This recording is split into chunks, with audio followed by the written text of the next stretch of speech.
이스라엘은 베냐민과의 전쟁에서 2번 패하고 3번째 승리를 하게 됩니다.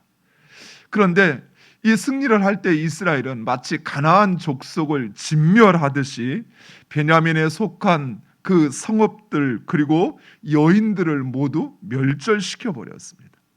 더욱이 전쟁에서 승리한 이스라엘은 미스바에 모여서 이스라엘 가운데 그 누구도 베냐민 사람에게 딸을 주지 않기로 맹세를 합니다. 이러한 맹세는 결국 베냐민의 씨를 말려서 완전히 멸절시키겠다는 것입니다. 당시 이 베냐민은 이스라엘과의 전쟁에서 도망쳤던 600명이 림몬 바위에 살아남아서 거기서 끝까지 항전을 하고 있을 때였습니다. 그런데 이 모든 베냐민의 여자들을 진멸하고 그리고 이스라엘 백성 가운데 그 누구도 베냐민에게 딸을 주지 않기로 하는 것은 이제 그 베냐민 지파의 족속의 모든 씨를 말리겠다라는 것입니다. 물론 기브아 사람들이 행한 그 천인 공노할 행위 그리고 베냐민 지파의 회개하지 않음 또 베냐민과의 전쟁에서 입었던 그 상처와 그리고 쓰러져간 이들을 생각한다면 이런 맹세를 하는 이스라엘 백성들의 마음이 또 그 감정이 이해되지 않는 것은 아닙니다. 그러나 이러한 맹세는 앞서 베냐민과의 전쟁을 결정했던 것처럼 너무나도 경솔한 결정이었습니다. 무엇보다도 그들은 이런 맹세를 하기에 앞서 하나님의 뜻을 묻지 않았다라는 것입니다. 이스라엘은 베냐민과의 전쟁을 통해서 그 모든 일을 주관하시는 하나님의 주권을 분명히 깨달았습니다.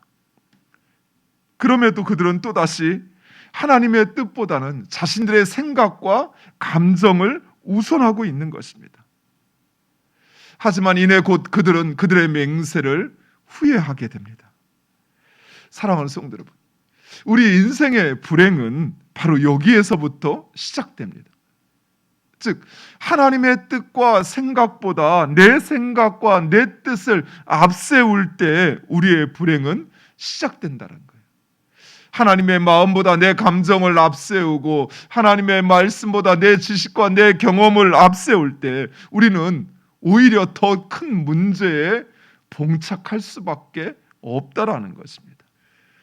우리는 온전하시고 거룩하신 하나님의 뜻 그것을 완전히 깨닫고 이해할 수 없습니다. 하물며 우리의 소견대로 우리의 지식과 경험에 따라 행할 때 오히려 우리는 그 하나님의 뜻에 역행할 수밖에 없다라는 것입니다. 우리의 삶에 끊임없이 일어나는 크고 작은 문제 앞에서 우리가 해야 할 것은 먼저 그 하나님을 찾고 하나님께 물어야 합니다. 심지어 우리가 죄악으로 말미암아 하나님의 진노 아래 놓여 있다 생각할 때에도 우리는 하나님께로 돌아가야만 합니다. 우리의 생각과 판단 내려놓고 하나님을 찾고 하나님께로 돌이키면 하나님께서 하십니다. 하나님께서 우리를 용서하시고 그리고 하나님께서 그 문제를 해결하시는 것입니다. 하나님께서 하시지 못하실 일은 없습니다.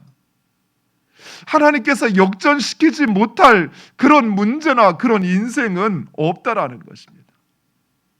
무엇보다도 하나님의 뜻을 이루고자 하는 우리의 분명한 목적이 있다고 한다면 우리는 먼저 그 하나님께 묻고 그리고 그 하나님의 뜻을 쫓아 행하여야 한다라는 것이에요. 늦은 때는 없어요.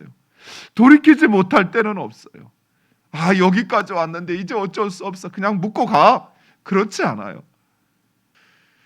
사랑하는 성도 여러분, 하나님만이 그 모든 것을 이루시고 성취하시는 분이십니다. 따라서 우리는 오직 그 하나님을 찾고 하나님께 간구하며 그 하나님의 뜻을 쫓아 행하여야 하는 것입니다. 그리하면 하나님은 가장 선하고 복된 길로 우리를 인도하실 것입니다. 하나님은 우리에게 복 주시길 원하시고 은혜 베푸시길 원하시는 거예요. 그 하나님은 우리에게 말씀하셔요. 내 길을 따르라고. 하나님의 말씀에 따르라고. 그리하면 하나님께서 하십니다.